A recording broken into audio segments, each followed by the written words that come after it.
Before David wore the crown, he was a fugitive, hiding in caves, hunted by Saul, and surrounded not by warriors, but by the distressed, indebted, and discontented. These broken men gathered to him at the cave of Adullam. What looked like weakness became the foundation of a kingdom. 1 Samuel chapter 22 verse 2 said, "Everyone who was in distress, everyone who was in debt, and everyone who was bitter in soul gathered to him, and David became captain over them." Over time, these men were transformed into elite warriors known as David's mighty men. A small group whose loyalty, courage, and faith turned into history. It doesn't matter who you are today. I am not particular about what you've achieved so far. You can still be transformed into an elite warrior. But walk with me for the next 90 seconds. History was specific about the skills of three of the mighty men. Number one is Jeshobeam the Hakmonite. He stood his ground against 800 enemies at once and defeated them. This man was fully committed that he can change the outcome of a battle. Number two is Eleazar. When others retreated,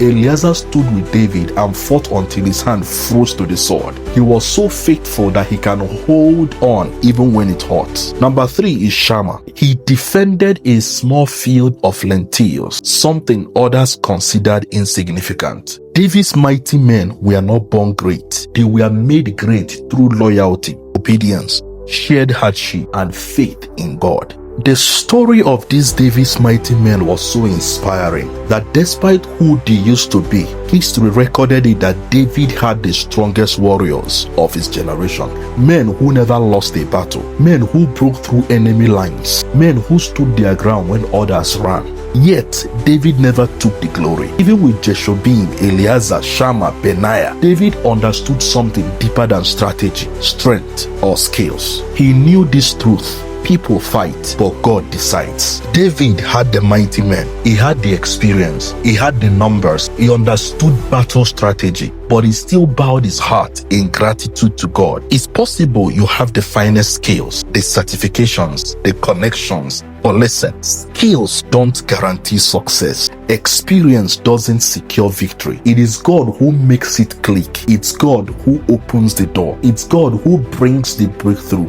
David said it plainly. The horse is prepared for the day of battle, but victory belongs to God. Prepare the horse, sharpen your skills, but never forget the win comes from God. All through the year, you've had so many wins. It's possible you'll get to the point where you think that it is your skills, your certification, or your visibility that gave you your result. But I want you to know today that it is God who made it to click. Write on the comment